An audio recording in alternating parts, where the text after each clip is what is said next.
Fala galera ligada no MMA Brasil, fala galera ligada na Central 3. Chegamos para mais um podcast It's Time, diretamente aqui dos maravilhosos estúdios Mané Garrincha, na maravilhosa Galeria Ouro Fino, em São Paulo, para trazer mais um podcast It's Time que chega para você por mmabrasil.com.br, por facebook.com/mmabrasil. Se você não está nos vendo ao vivo nessa segunda-feira, 9h45, você nos encontra no Spotify, no Pocket Casts, no Deezer e em outras tantas plataformas, assim como no site da central3.com.br.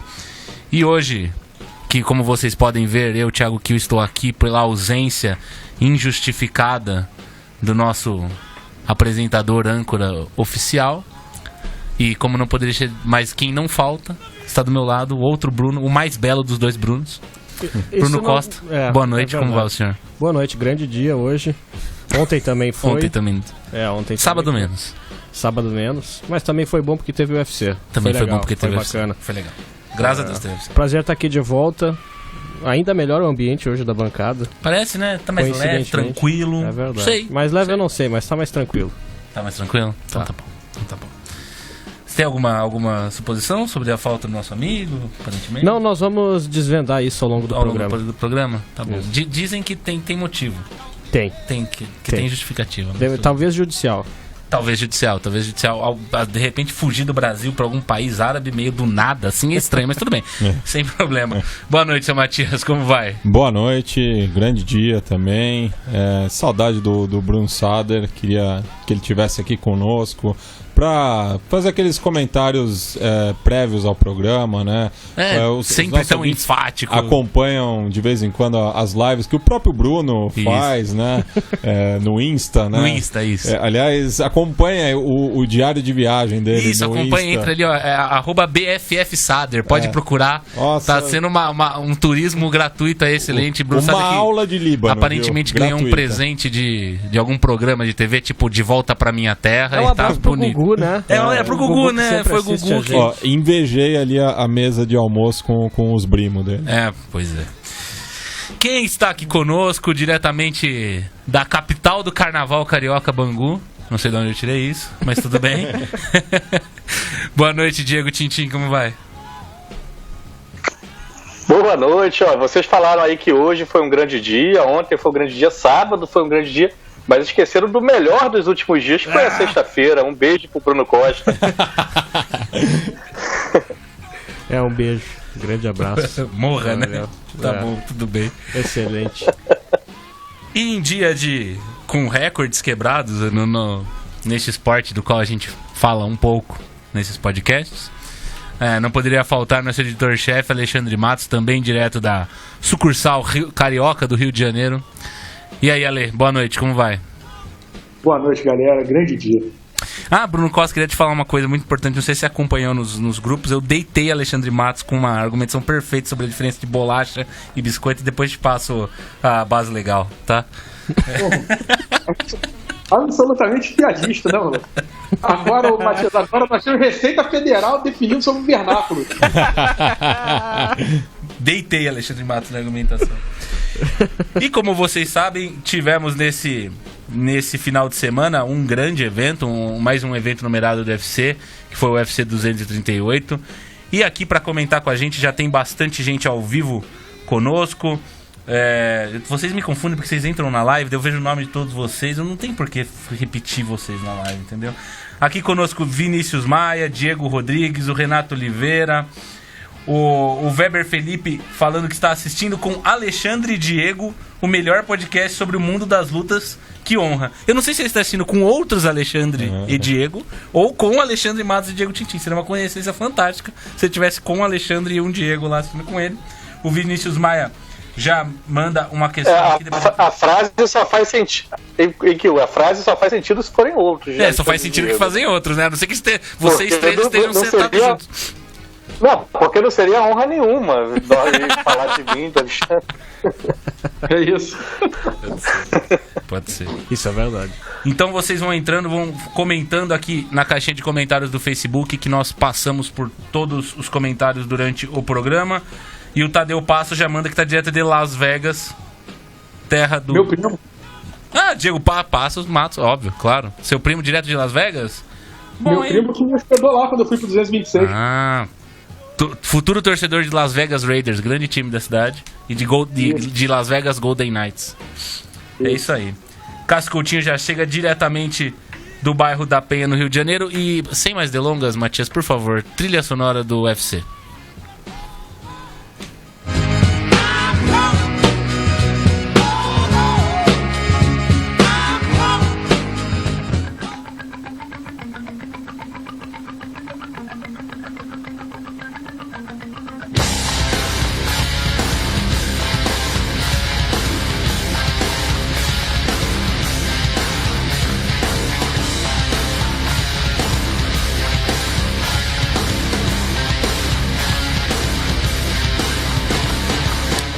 O UFC 238, que aconteceu na maior arena de basquete, que comporta o maior time de basquete, para a alegria de Bruno Costa, no United Center em Chicago, para pouco mais de 16 mil pagantes e com uma renda de 2 milhões de dólares aproximadamente. Viu grandes lutas, um evento que começou, honestamente, eu não gostei muito das primeiras duas lutas, eu não lembro porquê, eu tava meio... Tava muito bem, então não aproveitei muito, mas... porque era a Caitlyn Chukagian. Que teve a Chukagian e teve a segunda luta, que foi... Quem foi a segunda luta do evento que me fugiu agora? Não sei, vamos conferir. Não me lembro agora, mas também tava muito bom, mas depois o evento deslanchou. Segunda foi do Bevon Lewis. Isso, exatamente. Fiquei bem puto com o Lewis, porque ele me fez... do palpitão. Mas de toda forma foi um bom evento, com recordes, com lutas sensacionais, principalmente o card principal, assim. Um evento que há muito tempo não se via. A gente teve aí o UFC Rio, foi um bom evento, apesar não para os brasileiros, obviamente, mas foi um evento muito bom. Mas fazia tempo que eu não vi um evento que trazia tanta expectativa, tantas lutas, tantos nomes. A gente falou tanto que era um evento que trazia um card preliminar que poderia ser um Fight Night, entregar de forma tão contundente, boas lutas, bons momentos, highlights e narrativas para ficar para a história de uma determinada forma ou de outra. Ale, como é que você viu esse evento genericamente aí? O que você achou? A gente não vai falar dele inteiro, como é um evento que teve muita repercussão, a gente vai ter que trazer um novo podcast. Hoje a gente vai trazer uma parte e durante a semana traz outra. Mas qual que foi a sua impressão geral do evento, Ale? Pô, evento excelente, muito bom quando promete muito entrega. Evento divertido, salvo duas lutas, sei lá, acho que só teve duas lutas chatas, né? Teve a luta do Bevon Lewis, que foi um corre, e a óbvia luta dos pesos pesados, que não tinha, de onde não se espera nada e que não sai porra nenhuma mesmo. Exatamente. Mas fora isso, o evento foi todo legal. Mesmo, inclusive, da Chukagian e da Jojo. Foi uma luta... Pro nível Chukagian de se lutar, foi bom, né? Luta divertida. Exatamente. E, obviamente, como é de praxe, a gente sempre traz... Primeiro, a primeira luta principal do evento, tivemos Henry Cejudo contra o brasileiro Marlon Moraes. O Cejudo conseguiu chegar a ser o quarto lutador a ter 2 cinturões no UFC. Venceu o cinturão vago pela categoria do peso galo. O Cejudo, que já era campeão dos moscas, defendeu contra o TJ Dillashaw. TJ Dillashaw foi pego no doping naquela oportunidade. Deixou o cinturão do peso, pela suspensão, teve que vagar do cinturão do peso leve, e ele subiu de categoria para disputar o cinturão vago com o Marlon Moraes. Uma luta que começou muito favorável para o Marlon, e com o desenrolar teve uma adaptação perfeita do primeiro para o segundo round por parte do Eric Albarracin junto com o Cejudo, e o Cejudo acabou tendo dois rounds, um round e meio, vamos dizer, muito impressionantes, e conseguido levar o cinturão. Ale, o que você deve a essa adaptação tão grande que a gente viu ali? Porque, por mais que a gente saiba que, por exemplo, a gente já viu isso, por exemplo, John Jones contra o Gustafsson na última luta do John Jones, a gente viu uma adaptação, a gente viu o Georges St-Pierre mudar algumas coisas durante a luta, às vezes dentro de um round, mas parecia que estava bem complicada a situação pro Cejudo. Ele soube se virar muito bem, né, Ale? Cara, foi engraçado porque o Cejudo ele já disse o que ele fez para adaptar. E o melhor de tudo é que o que ele disse, qualquer resposta que eu fosse dar não ia ser melhor do que a realidade. Porque a realidade foi sensacional. Aliás, só um parênteses antes, o Cejudo ele não foi o quarto simultâneo, né? Ele foi o quarto simultâneo, exatamente. Ainda tem Randy Couture, Georges St-Pierre, BJ Penn e... mais alguém, esqueci. Enfim. E ele. E depois ainda tem os outros 3 simultâneos, que é Cormier, Amanda Nunes e Conor McGregor. Isso.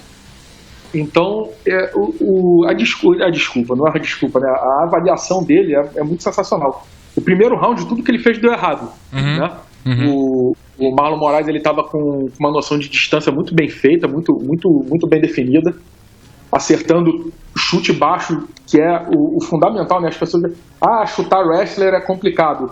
Se você tiver um chute baixo rápido e você acertar perto da altura do joelho, que dificulta mais pro cara catar a sua perna, você não só pode chutar, como deve.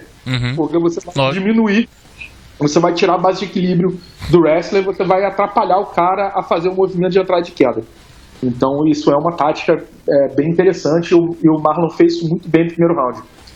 E fora isso, quando o Cejudo tentava se aproximar, o Marlon sempre devolvia golpes de contragolpe com os punhos muito bem executados e muito bem feitos. Então ele dificultou muito qualquer tipo de aproximação do Randy Cejudo no primeiro round. E aí você fica pensando assim, caramba, o maluco mapeou o carro e agora tá difícil pro Cejudo entrar. E aí entra o que ele explicou para ele ter conseguido virar a luta. E é uma explicação sensacional, porque ela, ao mesmo tempo que ela é uma parada meio humilde, ela é uma parada que deu muito certo. Ele virou e falou assim, eu vou ter que tornar as coisas... ele quis dizer, porque é umas coisas, umas expressões meio ruins de traduzir para o português, mas ele quis dizer como se ele fosse... eu vou transformar isso aqui em briga de rua, entendeu? Eu vou transformar isso brawl? Aqui... não foi brawl que ele usou, não me lembro exatamente qual foi a expressão que ele usou, mas ele falou que era basicamente ele ia ter que transformar isso em porradaria. O que ele fez? Ele foi pra dentro e falou, eu vou tomar porrada, não tem problema, vai acontecer, só que eu vou entrar e eu vou trocar soco com ele, seja o que Deus quiser. E numa dessas aproximações, ele entra com uma direita violenta que meio que tira o Marlon do ar. E depois, quando o Marlon vai tentar se recuperar, é aquela hora que ele pega o Marlon no collar, ele acerta umas 5 joelhadas seguidas no clinch. E aí acabou totalmente a possibilidade do cérebro do Marlon parar de rodar. E aí, a partir daí pra frente, o Marlon só foi diminuindo de ritmo, os braços dele começaram a ficar pesados, os golpes ficaram mais lentos e menos potentes, e o Cejudo só aumentou a intensidade dele até ele conseguir aquela interrupção do terceiro round. Então, muito genial. E aquele negócio, se não vai na técnica, vai no coração. Se não vai no jeito, vai na vontade. Mas tem que ir de algum jeito, entendeu? Então, claro. Acho que essa é a grande lição que o Randy Cejudo deixa pra gente aí nessa luta. Sem dúvida. A transformação, além de técnica, ela teve muito disso, né? De aceitar alguns riscos e conseguir dobrar a aposta pra conseguir ganhar a luta no final das contas. Tintin, a gente vê pelos resultados recentes, seja do Cejudo, seja do próprio Patrício Pitbull, que o Eric Albarracín, que sempre foi muito exaltado pelas academias que ele passou, na época de Tim Nogueira, ele era um personagem que se destacava muito, mas ele, mesmo com o sucesso no wrestling, né, ele já acompanhava o Henry Cejudo na época da Olimpíada de Pequim, quando ele foi campeão medalhista de ouro. A gente não via um trabalho dele se traduzir exatamente da mesma forma que os trabalhos do Rafael Cordeiro no momento se traduziam, do pessoal da AKA, enfim, de outros técnicos do próprio do Michael Cole John com o Greg Jackson, que sempre tiveram muitos campeões, muitos lutadores relevantes, como é o Conan também hoje. A gente vê isso acontecer com o Eric Albarracín junto do Cejudo de uma forma brilhante. A gente vê um lutador que consegue se adaptar bem. Já dá pra falar que o Albarracín é o técnico do ano, Tintin? Eu tenho um mantra quando a gente vai avaliar trabalho de treinadores, que a gente não acompanha o trabalho desses treinadores para ter uma visão mais clara do que a gente está avaliando, né? A gente acaba sempre avaliando os resultados, claro. Não só resultados de luta, mas resultados do trabalho do treinador, como o lutador se apresenta na luta, que nem sempre é fruto exclusivamente do trabalho de uma pessoa, né? Tem uma equipe toda por trás, tem o próprio talento natural, a capacidade de evolução do próprio lutador, né? Sem contar que quando você parte para resultados de luta, aí você ainda vai para uma variável muito maior ainda de coisas que podem acontecer, que podem determinar esse resultado, né? Então acho que é uma situação muito difícil da gente avaliar, mas sem dúvida o Eric se coloca aí na elite dos treinadores do MMA mundial, com 2 lutadores que estão no momento portando 2 cinturões das 2 principais organizações do mundo, né? Fora, como você falou, é treinador de campeão olímpico, é um cara com uma história de desenvolver o wrestling em diversas academias aí no histórico dele, né? Já passou inclusive por algumas brasileiras, como você estava falando, do Tati Nogueira, do Pitbull Brothers.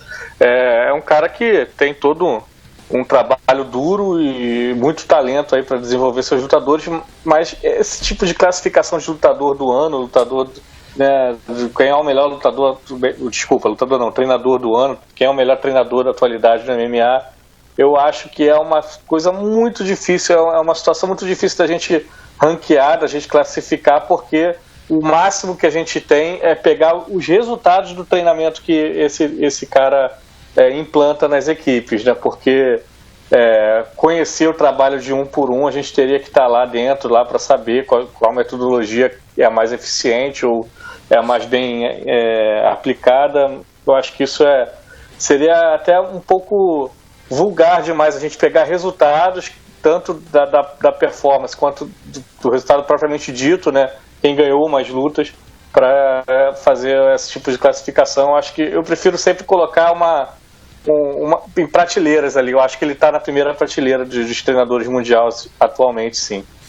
Até porque eu vi algo que eu achei muito interessante, porque assim, a gente sabe que as credenciais históricas de luta do Henry Cejudo são muito boas, mas ele nunca foi um cara do Muay Thai. E aquelas joelhadas, aquelas 2 séries de joelhadas que ele deu num lutador de Muay Thai, me fizeram pensar muito em como a equipe, como você falou, né? Obviamente, a equipe dele mudou o lutador, né, Tintin? Tanto a equipe de treinadores, quanto o próprio talento natural do lutador, quanto os próprios companheiros de treino, né? Quanta coisa ali não tá ali porque os irmãos Pitbull lá, os irmãos Freire ajudaram ele também a desenvolver. Então é um trabalho de muita gente, com muita coisa envolvida para a gente colocar tudo nas costas só do treinador principal, do treinador de wrestling. Eu não sei qual o papel ali que o Abarracin desenvolve atualmente.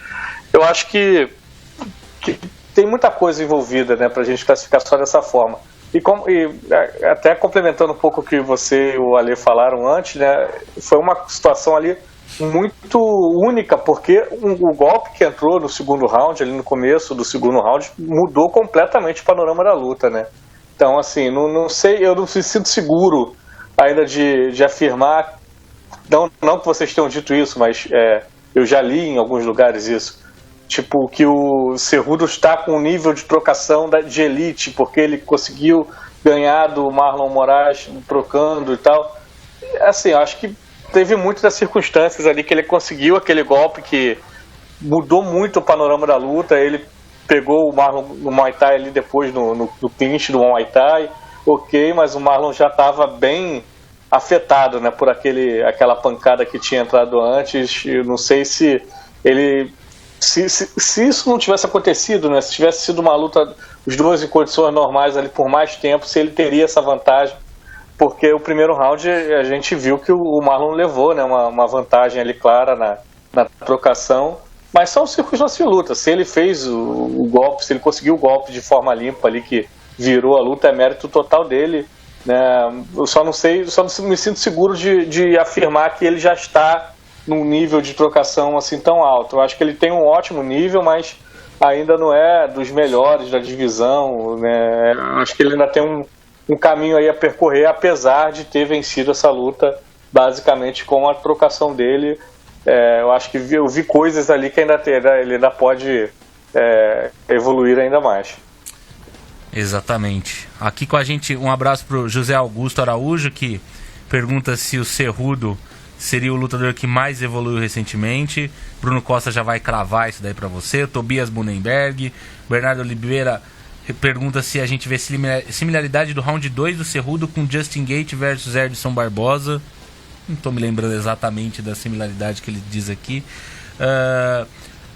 Um abraço pro meu pai, diretamente da Maranduba, dizendo que está frio na praia. Um beijo, pai, se agasalhe. Tipo, meio mãe, né? Thiago Luiz Vanderlei de Albuquerque.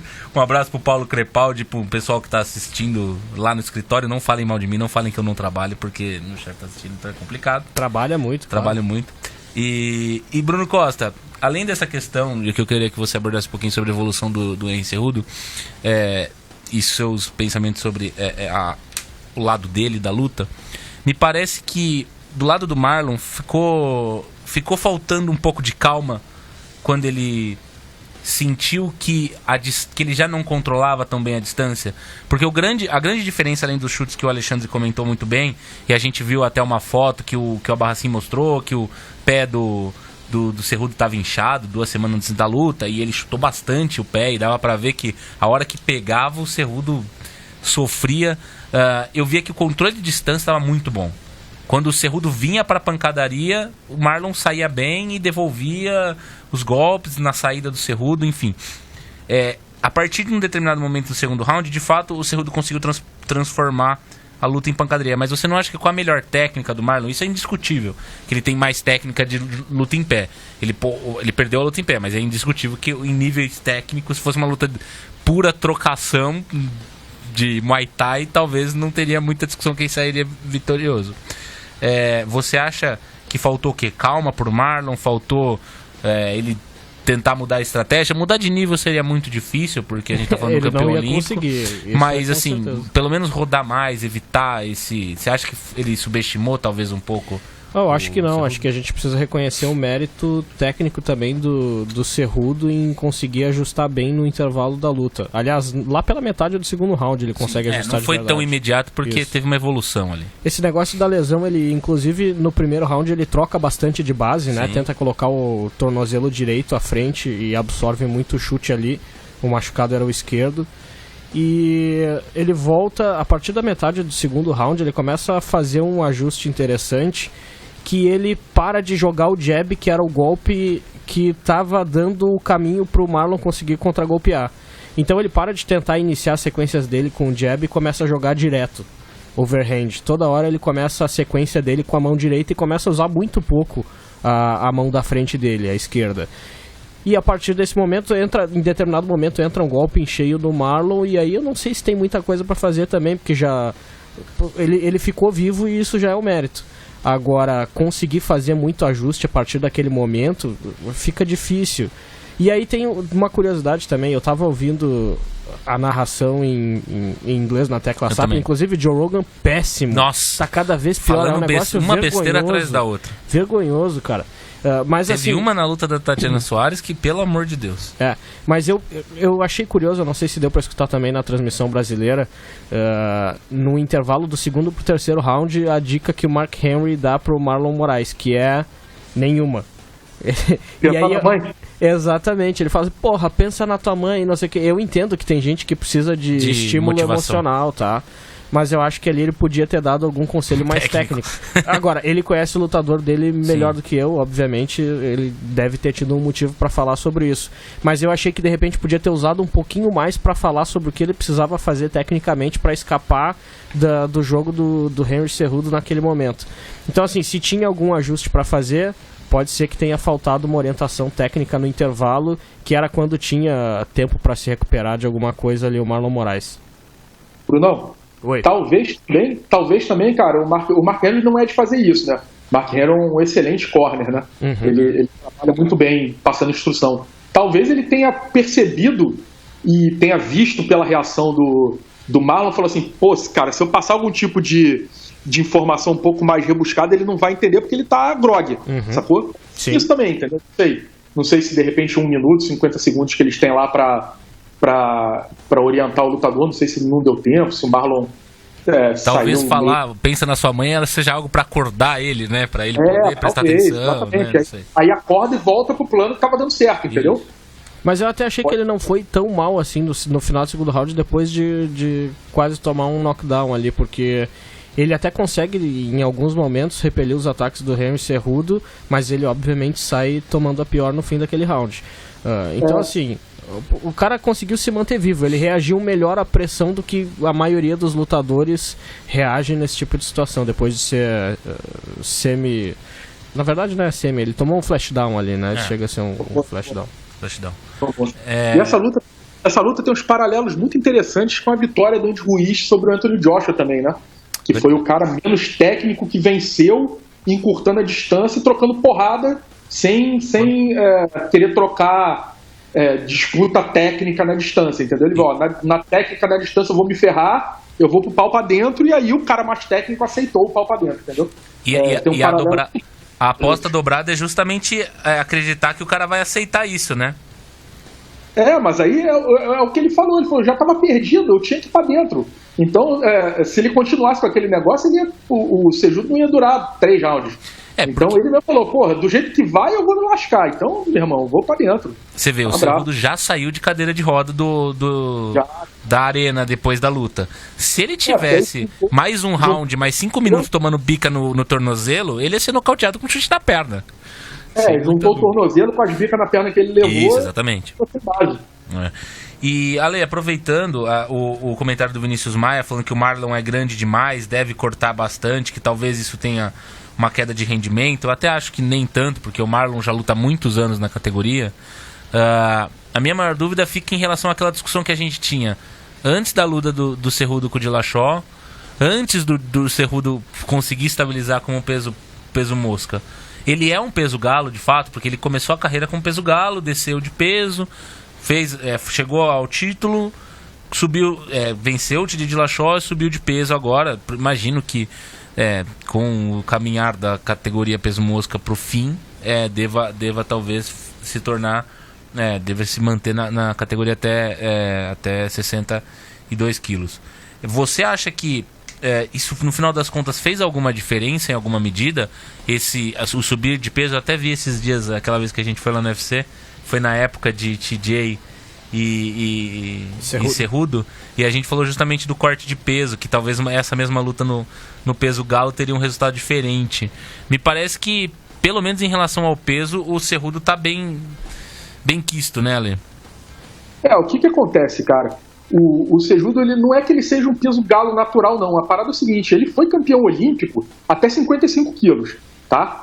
Então, a categoria dele no wrestling era abaixo, inclusive, do peso mosca, tá? O que eu acho que aconteceu? Ele cansou de cortar peso, sacou?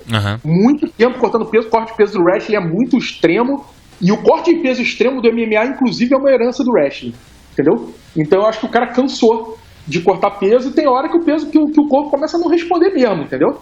E aí, eu não sei se você lembra, a estreia do Cejudo no UFC ia ser contra o Scott Jorgensen no UFC 177, e a luta caiu porque ele não bateu o peso, eu lembro.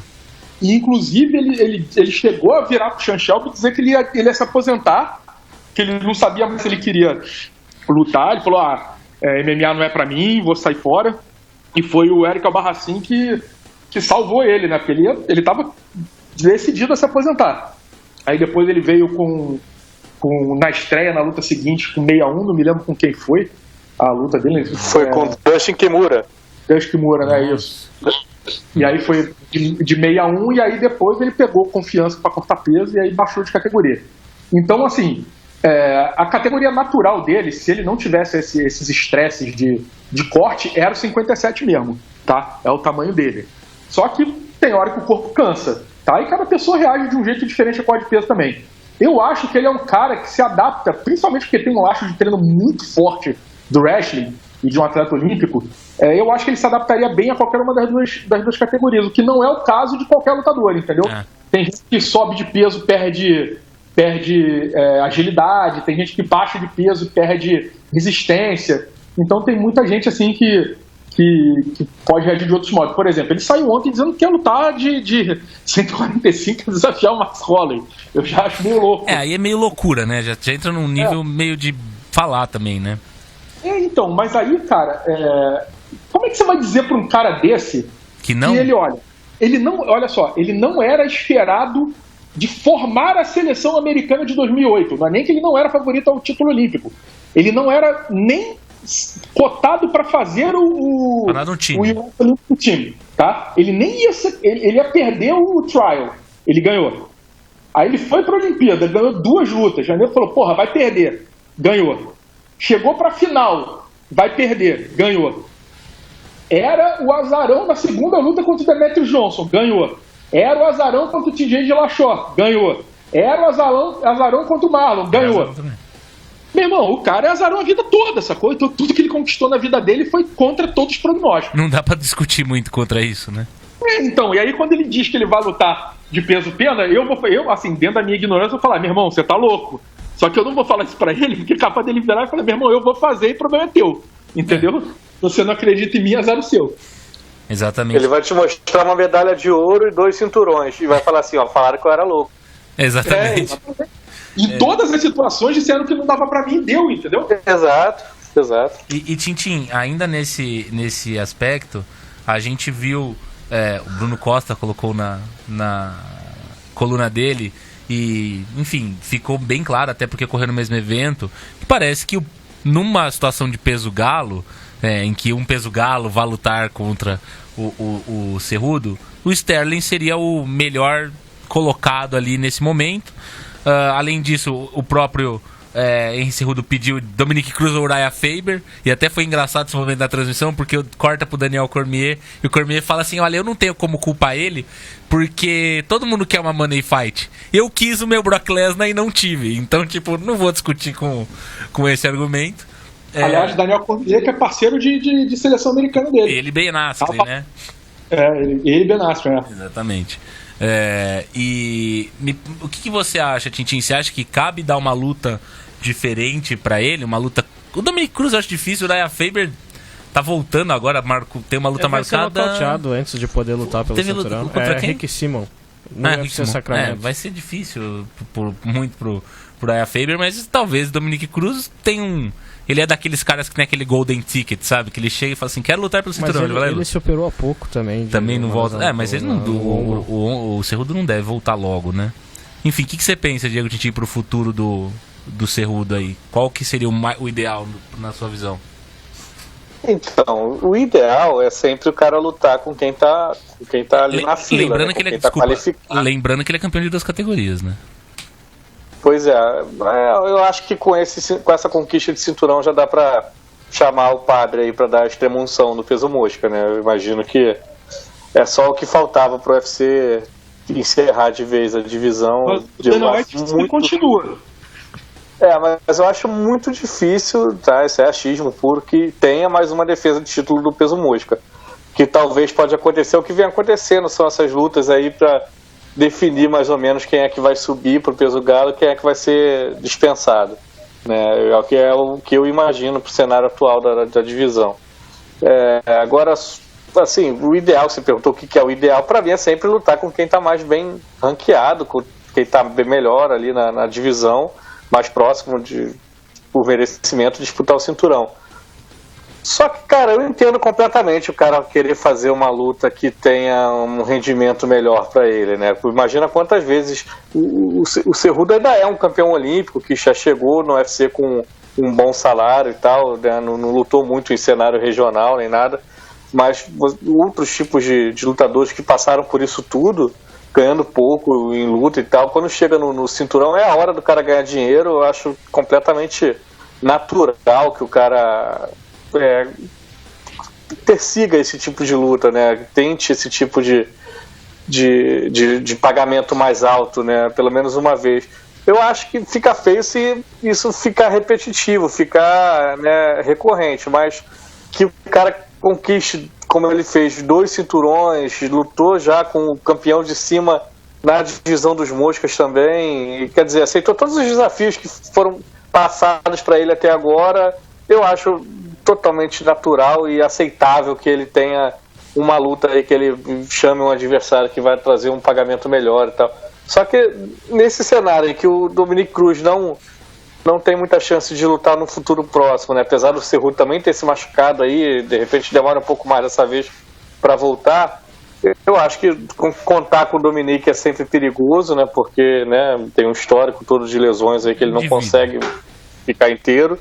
E o Faber, né, acho que nem com muita vontade de todo mundo de botar essa luta aí vai rolar, porque não está mais no nível já há um bom tempo.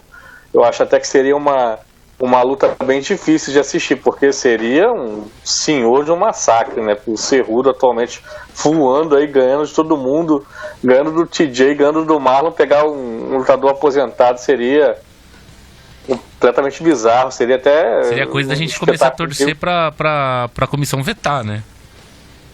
Seria um espetáculo até sombrio. Tomara que não aprove esse tipo de luta, mas eu entendo a vontade dele de querer fazer uma luta mais rentável. É totalmente humano e totalmente aceitável isso aí, mas imagino que não vai rolar com esses dois, não. E o Marlon Bruno Costa, você... que ele teve uma atuação digna, venceu um round muito bem vencido contra um cara do nível do Cerrudo, e parece que ficou claro que ele tem condições de ganhar a luta. Não é que ele chegou perto de ganhar, mas deixou claro que há um caminho para ele vencer a luta. Tem espaço para ele ter uma nova chance mesmo contra o próprio Cerrudo, né? Acho que tem. Ele fica ali ainda na boca de repente, uma ou duas lutas com boas vitórias convincentes, poder pleitear uma luta pelo cinturão como desafiante de novo. Excelente o início de combate dele. Acho que ele merece uma luta. Eu até marquei ele contra o Peter Yan, que venceu nesse mesmo evento. Exatamente, teve uma ótima atuação. Chegou aí muito rapidamente, ele já está se alçando ao top 5 do peso galo do UFC. E acho que seria uma luta interessante, uma pancadaria maravilhosa, inclusive. E decide quem que fica ou aí a uma luta de ser desafiante da categoria, de repente no caso do Marlon, ou se for o Peter Yan, até carimbar o passaporte dele para ser desafiante. Sem dúvida. Seguindo no card, a gente vai fazer uma pequena... Pode falar, Alexandre. Posso? Só queria colocar duas paradas aqui antes da gente parar de falar do Cerrudo e do Marlon. É o seguinte, uma delas, deixa eu ver aqui quem foi que puxou. Então, acho que tem mais de uma pessoa aqui falando como é que seria ele no... como é que seria ele no peso Felipe e o Júnior Santos. Então, aí o pessoal tá muito pegando no Edgar, porque o Edgar é um peso pena pequeno. Tá? O Edgar é 6 centímetros mais alto do que o Cerrudo, e ele é um cara mais largo do que o Cerrudo. Bem também. Mais largo. Isso, então bem mais forte também, né? Porque ele lembrando que lutou de peso leve. O Volkanovski, então, nem se fala. Não, o Volkanovski é imbecil, é muito, muito diferente.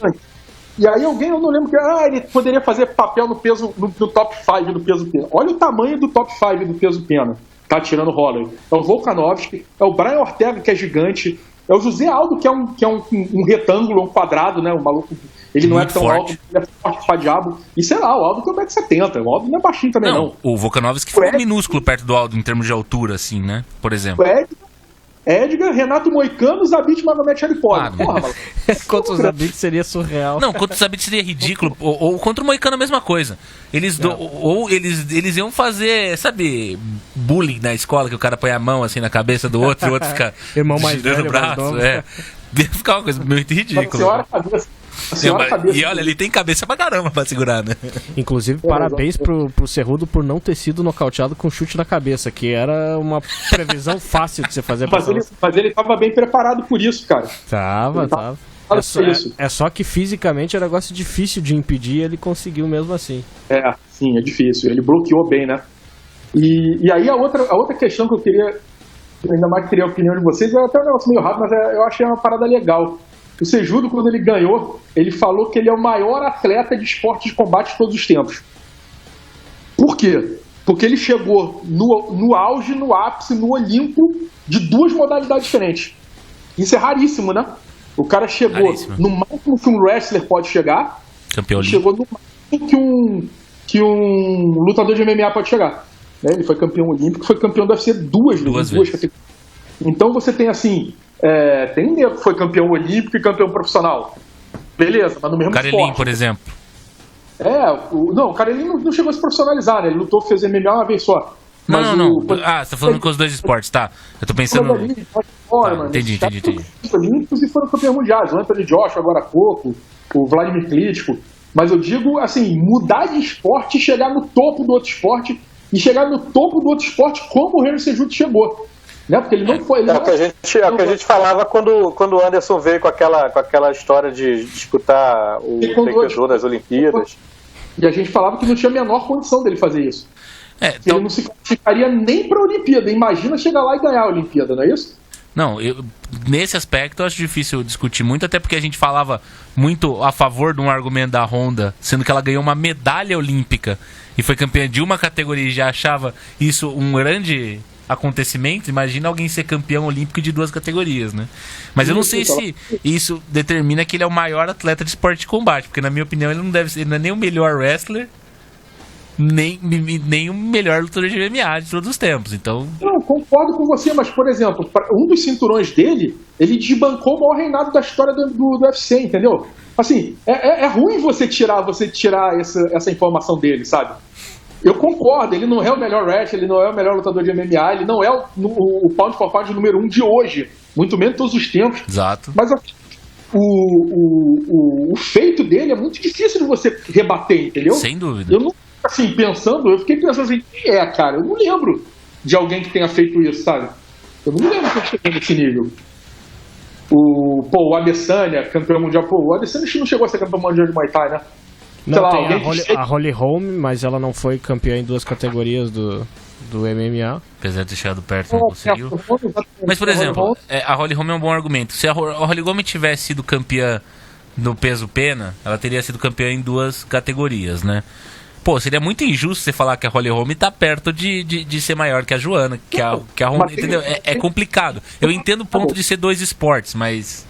Não é só 2 esportes. Olha o nível de maturidade dos 2 esportes, entendeu? Claro. O boxe feminino, quando a Holly Holm foi campeã, não é o boxe feminino de hoje, entendeu? Eu não sei se a Holly Holm seria campeã lutando contra a Cecilia Brax, que ela não lutou nunca, né? Isso é uma mente que as pessoas falam que ela devia ter enfrentado a Cecilia Brax e dizem que essa luta nunca aconteceu por causa da Holly Holm.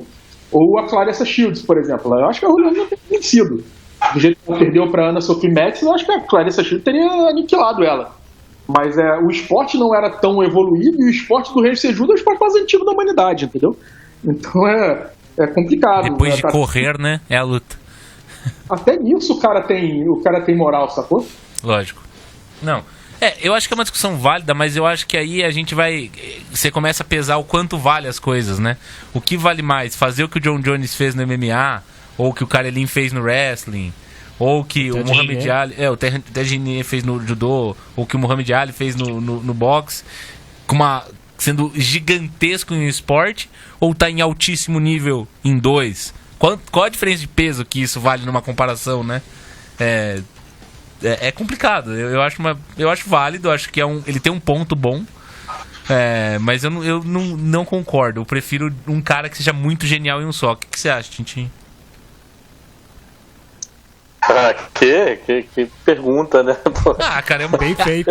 Aí demais o Tintin que adora essas perguntas, tipo, o que você é melhor do ano? Quem que tá certo? Hall da Fama? Não, aponta aí um que seja o melhor, não sei o que.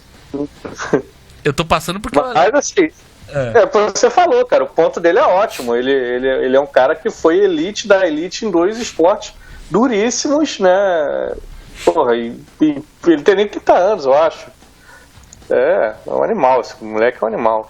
Tem 32, acabei de ver aqui, né? Achei que ele tinha menos de 30 ainda.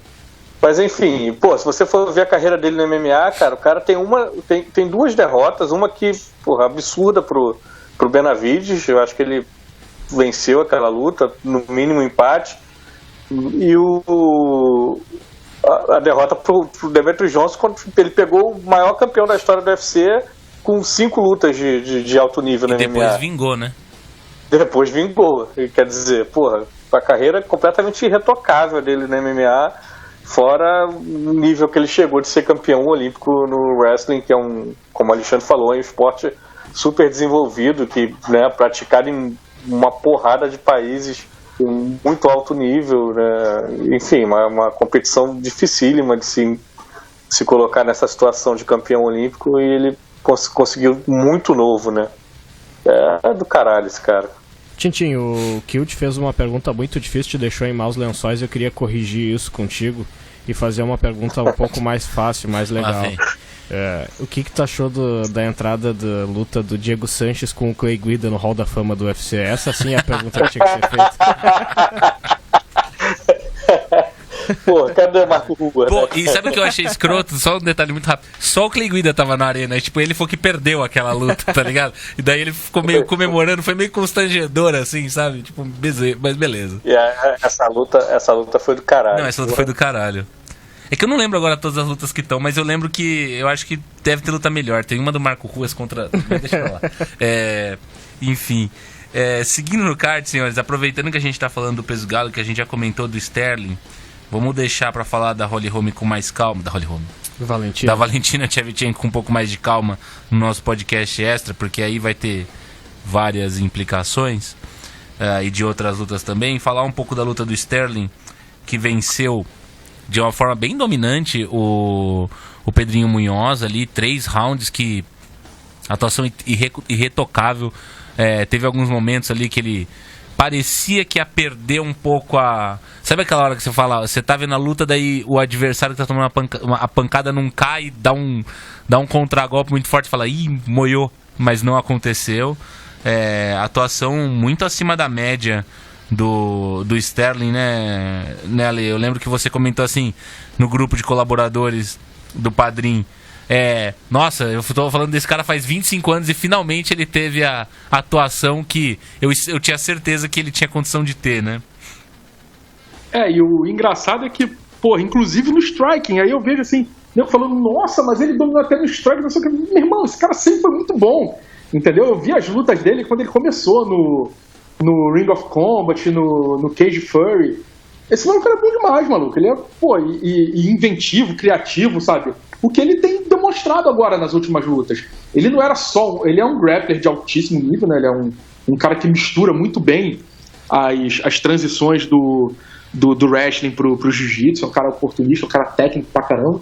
Mas ele era um striker bom também. Eu não sei o que aconteceu no UFC, que ele deu uma travada. Mas ele era um cara muito bom. E aí, finalmente, agora ele tá... desenvolvendo o jogo que eu esperava que ele desenvolvesse. E aí essa eu fico até tranquilo, porque eu falei desse cara daqui a uns 6 anos, sei lá. Então, assim, eu fico bem tranquilo de nego não dizer que eu tô sendo engenheiro de obra pronta, entendeu? Ninguém nem sabia quem era ele. Então eu tô tranquilo de ver, eu avisei que esse maluco era bom, entendeu? Então não é que o que ele tá fazendo agora é sem querer, não é sem querer, é o que era esperado, entendeu? Ele só demorou um pouco, não faço ideia por qual motivo, a desenvolver o que era esperado que ele desenvolvesse. Exatamente. E Tintin, no caso do Pedrinho, eu honestamente, o Pedro Munhoz foi daqueles caras que quando você menos vê ele tá num top 5 numa eliminatória de cinturão, pelo menos comigo foi assim, e me parecia que ele, não sei se eu achava que eu poderia estar errado, óbvio, mas depois da luta de ontem eu acho que eu me convenci de que eu estava correto, mas ele parecia que ele não tinha esse nível ainda, pelo menos, de entrar nesse topo da categoria do peso galo, que realmente sempre foi cheio de lutadores muito técnicos, com Cody Garbrandt, com TJ Dillashaw, Dominic Cruz, agora o Cerrudo, o Marlon, enfim, até o próprio Rafael Assunção. Parecia que ele não estava nesse nível. Isso ficou... Você acha que toda essa evolução que o Pedro teve dos últimos anos pra cá, que o colocaram nessa posição, ainda tem espaço para mais evolução? Como é que você viu a atuação dele? Você tirou alguma coisa boa da atuação do Pedro para a continuidade dele na carreira? Ou mais que isso é ufanismo? Eu acho que ele é um bom lutador. Ele fez uma das melhores lutas da noite, né, contra um cara muito bom, que é o Sterling, que deve disputar o cinturão. Então eu acho que assim, ele não tá no nível de ganhar um cinturão, de disputar o cinturão com boas chances de ganhar, ou qualquer coisa do tipo, né? Mas ele é um cara muito oportunista. Eu acho que assim, tem situações em que você não é o melhor lutador no octógono, mas você pode ganhar uma luta de acordo com as suas características, é o que chamam de encaixe de jogo, né? O Cerrudo, por exemplo, contra o Marlon estava pior na luta e numa oportunidade que ele teve, ele virou a luta e conquistou o cinturão. Então acho que essas coisas podem acontecer e o Pedro é um cara que aproveita muito bem esse tipo de oportunidade. Já várias vezes na carreira dele ele vinha, né, com riscos de perder algumas lutas e acabou se dando bem com a parte que ele... Com o jogo dele de muito oportunismo, né? Ele aproveita muito bem a chance que tem ótimo poder de nocaute, tem um queixo muito resistente e tem uma guilhotina principalmente, mas tem uma gama de finalizações, principalmente a guilhotina, que é extremamente perigosa, né? Então é um lutador que, por mais que o Sterling tenha mostrado que é mais técnico, mais capacitado nesse momento, em momento nenhum ele ficou tranquilo ali na luta. O Pedro tinha chances ali de voltar para as chances dele, né? Então é um cara que, por mais que ele seja menos técnico, menos forte até, né, do que alguns lutadores dessa elite do peso galo, ele é um cara que pode sim ser colocado no octógono com eles por essa característica dele, esse encaixe bom de jogo que ele tem de ter uma capacidade de definição muito alta. E tem qualidade, né? Apesar de ter menos do que alguns lutadores ali da elite, não dá para dizer que ele é um cara ruim, longe disso. É um cara muito bem treinado, muito bem preparado também fisicamente, como já falei, um queixo muito bom. Então, é isso, ele tem esse teto técnico, ele tem esse teto técnico dele, mas ele tem capacidade de superar, de ir além desse limite que a gente imagina para ele, porque tem a capacidade de definição muito alta. E a absorção de golpes foi surreal, né, Tintin? Ele sofreu uma quantidade de golpes incrível e... Eu acho que o Ale escreveu na resenha, foi o recorde, né, de golpes contundentes no peso galo. Um absurdo que ele superou ali, né? Inclusive esse evento teve o recorde de golpes contundentes em um evento, né? Sim, teve. Mas a quantidade de golpe é absurdo de todo tipo, cara. É absurdo a quantidade de golpe que ele lançou e que ele acertou.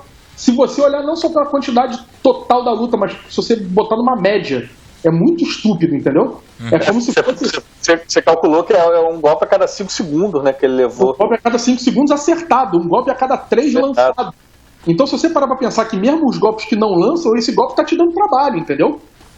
Sim. Então, e outra coisa, ele não fez só resistir até o final, né? Ele não tava como um zumbi apanhando e resistindo, ele tava lutando, ele tava dando trabalho pro Sterling ainda até o final da luta. Então ele tava ativo até o final da luta, isso que é mais impressionante. Sim. Exatamente. E outra coisa que eu queria ver até em relação ao Sterling, já pensando numa possível luta dele contra o Henry Cerrudo, que imaginamos que seja o que aconteça, Bruno, deu para notar um controle de distância muito sensacional que o Sterling fazia, com uma postura meio escrota, assim, meio abaixada, que quando ele soltava um soco numa postura meio curvada, o Pedro ia para cima, ele colocava o tronco para trás e devolvia 2 golpes sem o Pedro acertar. Eu acho que o Oreda até comentou em determinado momento que, não sei se alguém viu essa estatística, a taxa de acerto do Pedro Munhoz deve ter sido tendente a 0, assim, foi bem bizarro o quanto ele desperdiçou de golpes. Vendo esse lado do Sterling, você vê, e já pensando que esse seja o caminhar que ele vai fazer a partir de agora, como é que você enxerga esse encaixe de jogo? Você acha que a luta vai mudar muito? O Sterling é um bom wrestling também, né? Bom wrestler, na verdade. Não, muda bastante. Ele não seria aconselhável, pelo menos, ele adotar essa postura contra o Cerrudo, porque contra o Pedro Munhoz ele tinha uma vantagem muito grande de velocidade. Então ele podia se dar o luxo de apostar nos reflexos dele para se defender e na precisão dele para encaixar, para colocar os golpes no Pedrinho. Contra o Cerrudo a luta é outra. E ele sabe lutar fazendo coisas diferentes do que ele fez nessa ocasião. Ele chuta bem de uma distância bastante longa, ele sabe se utilizar da envergadura também para os golpes retos quando ele precisa.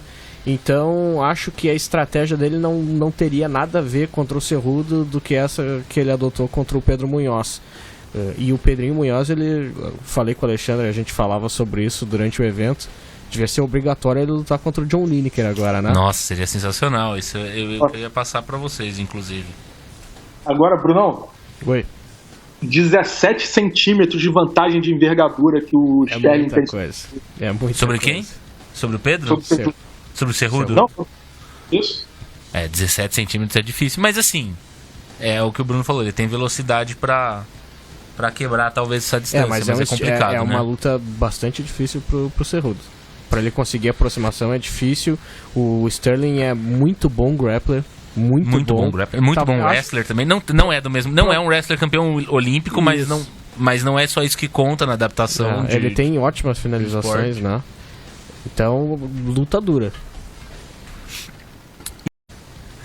Você falou alguma coisa que é? Não sei completar? Não, o Alexandre deu a sugestão maravilhosa de colocar, inclusive, aquela ideia muito boa da origem ainda do UFC, de colocar eles num octógono com grades elétricas, com e jacaré em volta, tubarão também. A gente faz um negocinho bom. Só um banheiro e porrada. Isso, e até octógono pequeno, né? Tem que ser octógono pequeno. Tá isso bom. aí. Não, é uma luta. E o pior é que essa é a luta, aquela carinha daquela luta que começa o John Lineker que vai lá, pum, nocauteia, ou o Pedrinho nocauteia em 30 segundos. Só pra você ficar puto, né? Enfim, não adiantou nada. Mas dependendo dos 30 segundos, pode valer a pena. Se for um Brian Ster versus Vandy, já tá bom, né, Tintin? O próprio Lineker contra o Cisco Rivera, lembra? Ah, é verdade. Tem razão. Essa luta foi foda. Porra, foi um minuto mais anárquico que eu lembro, assim, dos últimos tempos. Acaba. Tudo bem que foi uma luta mais longa, mas o primeiro round de Diego Sanchez e Clay Guida, que você comentou hoje, também foi uma loucura extrema, né? Por mais que a luta não tenha sido toda desse jeito, foi insano. Muito merecido no Roda Fama. Muito merecido. Tintin gostou. Só pra gente fechar esse assunto falar, aqui, Ale. eu dei uma brincada aqui com o Marco, mas, cara, não deixa de ser uma brincada com de verdade. Quando o Marco veio dar o palpite aqui sobre o maior atleta de esporte e combate, ele falou que o Verdun foi campeão mundial de jiu-jitsu, ADCC e UFC. Aí eu respondi pra ele, a gente tá falando de esportes mundialmente desenvolvidos, né? Não é o caso do jiu-jitsu. Quando o Verdun foi campeão mundial de jiu-jitsu, ele é a mesma coisa que ser campeão brasileiro de jiu-jitsu. Né? Só tinha brasileiro, né? Na época. Não é, assim, não dá nem... Hoje em dia, que não tem só brasileiro, ainda não é a mesma coisa, imagina 10 anos atrás, quando... E normalmente quando não é um brasileiro, o técnico é brasileiro, né? Então a coisa ainda é pouco desenvolvida mesmo. O que se discutia do Verdun em um determinado momento era que ele tinha talvez ganhado dos grandes pesos pesados da história, né? Então se ele estaria nesse rol, mas... Enfim, acho que ele não entra ainda nessa discussão de maior lutador de esporte de combate. Senhores, temos aqui 12 minutos pra gente tratar do pouco que teve mais de coisa acontecendo nesse evento. Considerando que a luta da Valentina deve tomar mais tempo, vamos falar um pouquinho sobre a atuação maravilhosa de Tony Ferguson, da polêmica interrupção que o médico teve que fazer, enfim, golpe depois da buzina. Polêmica? Se o juiz... houve muita repercussão em relação a isso, pelo menos você estava assistindo com o som original também. Se discutiu muito se era permitido, se foi por causa do golpe, se não foi por causa do golpe. Os caras de brincadeira. Tony Ferguson lutou contra o Donald Cerrone, uma luta que mostrou mais uma vez que o Tony Ferguson não perde desde 2012 por um motivo. A última vez que ele perdeu, não existia nenhuma categoria feminina no UFC. Kamaru Usman e Henry Cejudo tinham um total de 0 lutas profissionais. O Ben Henderson era campeão do UFC para alegria de Diego Tintin na época. Além dele, Anderson Silva e Georges St-Pierre ainda eram campeões de suas respectivas categorias. E a divisão dos moscas tinha 2 meses de vida. Então, assim, acho que tem um motivo pelo qual a gente fala tanto do Tony Ferguson. E que atuação, não, Alexandre? Parece que ele é bom, né? Parece que ele é bom. Parece que não é sorte. E é engraçado porque, cara, ele tava 2 anos com 2 lutas, né? Parado mó tempão, teve lesão no joelho, o maluco teve, quase depressão, troço todo, situação toda ruim. E aí eu falei, caramba, a luta era muito, muito boa pra ele, entendeu? O confronto de estilo entre o Cerrone e o Ferguson é muito favorável pro Ferguson. Só que como é que ele ia reagir a esse tempo todo parado, esses problemas todos que ele tinha, então a gente ia ter que ver. E ele voltou como se fosse nada. Ele voltou fazendo a mesma coisa que ele fez sempre, e assim, a mesma coisa mesmo, em todos os sentidos. De começar pequeno, de começar devagar, de só começar a crescer quando começa a descer o melado. Assim, foi o Tony Ferguson clássico que lutou, né? Então, dá pra gente pensar assim que não mudou nada. E, cara, como que ele sim mudou como lutador, né? Dessa época que você falou, dessa pré-história, que cada vez mais parece uma pré-história, né? Essa época aí que você disse que da última vez que o Tony Ferguson perdeu, que não é da última vez, é da única vez que ele perdeu. É, da única vez, de fato, mas enfim. Foi um baita do zebraço, inclusive. Contra o Michael Johnson. Hoje, então, assim, hoje é impossível, inimaginável. Mas na época já tinha sido um zebraço. E aí, como o cara evoluiu, né, bicho? Ele era um boxer wrestler chato, um cara que fazia pouco de diferente e virou um lutador totalmente diferente, né? Um cara muito mais difícil de planejar, muito mais difícil de você se preparar para o que ele vai fazer. E um cara que, assim, tem um queixo de pedra, ele tem uma... Eu até botei isso na resenha, o apelido Bicho-Papão é muito bom para ele, explica muito bem o que é para ele, porque parece que ele é o Bicho-Papão quando ele vai para cima do cara, e não interessa o que você tá fazendo, ele vai para cima, ele vai acertar, ele vai fazer você errar, e aí ele tira a cabeça, assim, de um jeito muito bem feitos nos golpes do adversário, e ele aproveita o movimento do corpo dele, então ele dá umas cotoveladas que ele sai para uma esquiva, ou ele sai para um soco, e o movimento ele completa existe o Inner Cut, mano. Mas se você parar pra pensar, cara, é diferente o cara que tá cortado, o cara que tá sangrando, do maluco que tá amassado, que nem o Cerrone tava amassado. Sim. O cara tá cortado, o cara tá sangrando, um golpe, uma cotovelada pode fazer aquilo. Não, mas a cabeça do Cerrone tava deformada. Exatamente, o Cerrone tava deformado. Então, assim, tem que ter sido muita porrada pra deformar daquele jeito. Não é uma só, entendeu? É um caminhão de porrada. E não foi no chão, foi em pé, sabe? É um caminhão de porrada, é uma surra que acontece. Caraca, Kevin Durant saindo abraçado aqui. Eu tô no mudo aqui no jogo, mas foi mal aí cortar o assunto. Estamos felizes. Matias Pinto acabou de dar uma cambalhota aqui no estúdio. Quando... Eu não fico feliz com lesão de atleta. Você não venha colocar palavras na minha boca. É isso. Bom, mas voltando. Mas aí fica essa parada, entendeu, cara? É muito bizarro, é muito intenso você ter que lutar com ele. E aí ele é um daqueles caras que você tem que fazer uma preparação mental muito forte para você lutar com ele, porque você vai se expor a uma situação limite mental muito forte, entendeu? Então é muito sensacional você analisar o Tony Ferguson lutando, o que ele é capaz de fazer, o que ele pode ainda fazer pela frente. Tintin, tem mais dois assuntos que eu queria tratar em relação a essa luta antes de encerrarmos aqui. Temos por volta de 6 minutos. Como é que você... Porque assim, a gente falou do Cerrone recentemente, a gente falou já bastante dele no último podcast, que foi o podcast 300, faz um mês que ele lutou, que ele venceu o Ayaquinta. Parecia um desafio muito difícil, ele conseguiu uma nova corrida pelo cinturão. Agora daqui pra frente, seria legal ele começar a ter umas lutas um pouco mais fáceis, né? Porque ficar só... Se ele quer buscar o resto dos recordes que faltam, não vai ser lutando contra o top 5 que ele vai conseguir, né? Pois é, cara. Eu já não imaginava, depois da última passagem dele no peso meio médio ali, que ele acabou perdendo algumas lutas e voltando pro peso leve. Eu não imaginava que ele ia fazer de novo luta contra o número 1 do ranking, sabe? Acho que era uma parada meio... clara que ele não teria condições de alcançar de novo uma arrancada ali para o cinturão. Só que o Cerrone é movido a isso, né, cara? O cara totalmente destrambelhado das ideias e achou que ele deveria fazer esse tipo de luta e foi lá e deu show e fez lutaço e tal.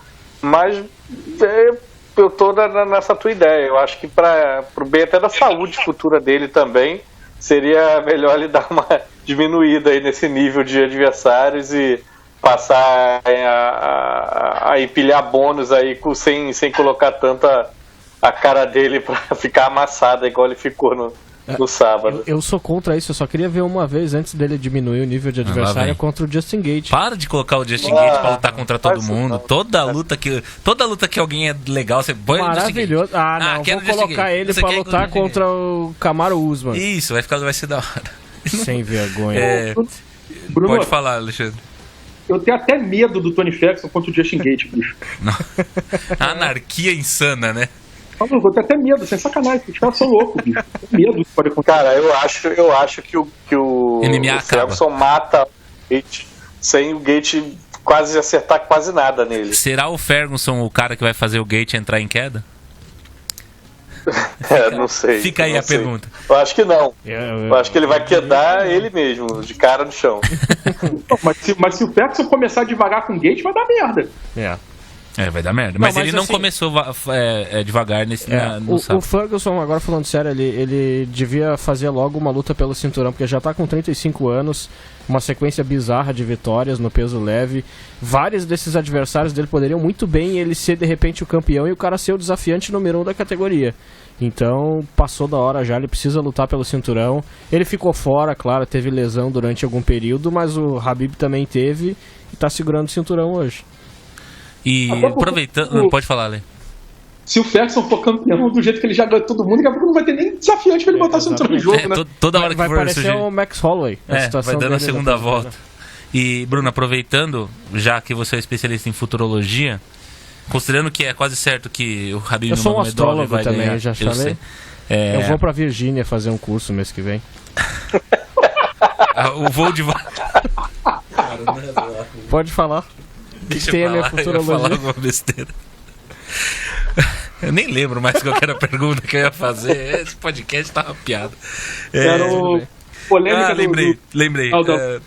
Considerando que é muito certo que... Muito certo não, mas vamos dizer que o mais provável é que o Khabib... Que finalmente tenhamos Khabib versus Tony Ferguson. Você acha que, considerando que essa luta finalmente aconteça, vai dar jogo? Gostou da minha pergunta? Cara, olha... eu torço pra que sim. Mas a única maneira que eu vejo de dar jogo Khabib contra o Tony Ferguson é o Tony Ferguson espernear muito por baixo do Khabib, fazer com que ele canse de alguma forma, e boa sorte com isso também, e consiga uma vitória no final da luta, quase que por exaustão do adversário dele. Mas, cara, não me importaria nem um pouquinho em assistir. E não tô aqui descartando também o Dustin Poirier, que é excelente. Que seria uma luta muito mais parelha também, né? Seria também anarquia total, maravilhoso. Eu acho que se tem alguém do peso leve que pode tentar defender queda do Khabib, é o Ferguson, né? Porque também tem um bom nível de wrestling e consegue controlar um pouco melhor na trocação também. Então acho que ele tem essa chance. Se tem alguém que tem chance, é ele. Dito isso, ele tá fudido. Desculpa aí, dito isso, o Khabib só vai largar o cinturão quando ele estourar o joelho e virar uma versão leve do Caim Velasquez. O cenário atual é esse. Só pra fazer um spoiler rápido, essa semana, provavelmente quarta-feira, ou quarta ou quinta-feira, a gente vai inaugurar uma coluna nova no site, chamada O Povo Quer Saber, que a galera sempre fica perguntando nos comentários, fala isso, fala aquilo outro. E aí eu pensei, é uma ideia legal pra gente poder usar de modo geral, pra gente poder tirar dúvida da galera e responder os questionamentos da galera de um modo meio genérico, meio amplo.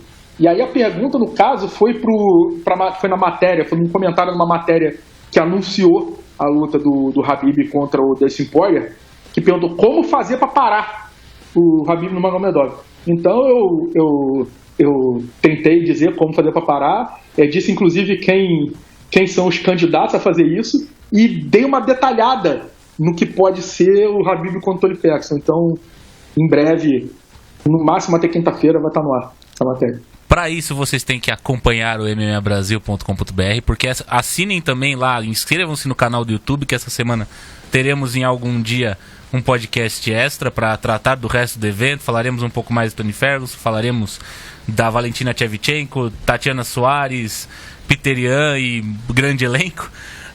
Espero que tenham todos comigo essa semana.